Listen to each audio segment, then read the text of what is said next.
yang mengandung kekerasan. Nah, ini Pak, kebijakan yang mengandung kekerasan. Peraturan yang berpotensi atau menimbulkan terjadinya kekerasan yang dilakukan oleh guru. Ada nggak Pak kebijakan kita yang akan menimbulkan kekerasan yang dilakukan oleh guru? Nah, contohnya misalkan kebijakan kalau kamu kesiangan lari 10 kali di lapangan, lari. Nah, itu kebijakan misalkan, tapi itu bisa menimbulkan kekerasan. Ya, ada kemarin berita saya lihat ada anak yang dihukum gitu, terus dia mengalami pingsan ya. Nah, ini meninggal, sampai meninggal itu hati-hati, gitu Pak ya. Kalau kita menghukum secara fisik, ya. Nah, jadi kebijakan kita juga kadang-kadang akan menyebabkan terjadi kekerasan. Itu hati-hati kebijakan kita untuk kita perhatikan ya. Ya, oke, ini. Nah, ini juga ya Bapak penguatan ya.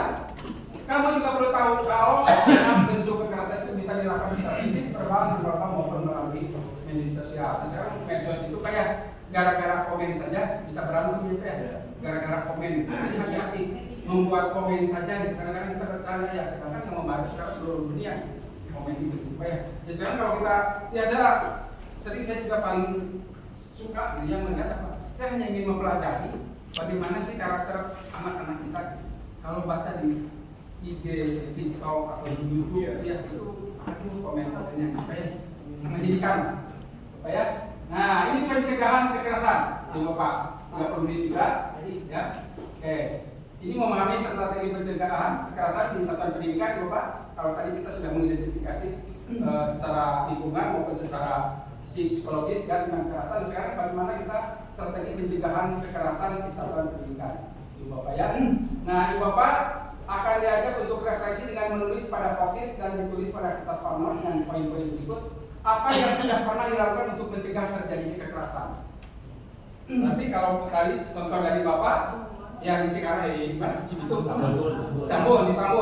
Kalau Bapak tadi melakukan tindakannya sampai dikawal anaknya, bahkan sampai ada putusan khusus untuk melihat dulu ya situasi. Wah, ini kayak mau ngawal presiden.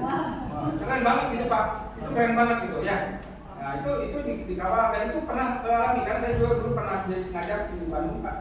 Itu ya mungkin Bapak pernah mendengar sering terjadi yang namanya smart dapur dengan SMA 1 Bandung itu karena suatu komplek yang sering terjadi. Ya, kita sampai pernah seragam dicopot semua, atribut sekolah dicopot, baju bebas karena alumninya Pak yang yang Pak yang merahasia anak-anak SMA itu ya alumninya.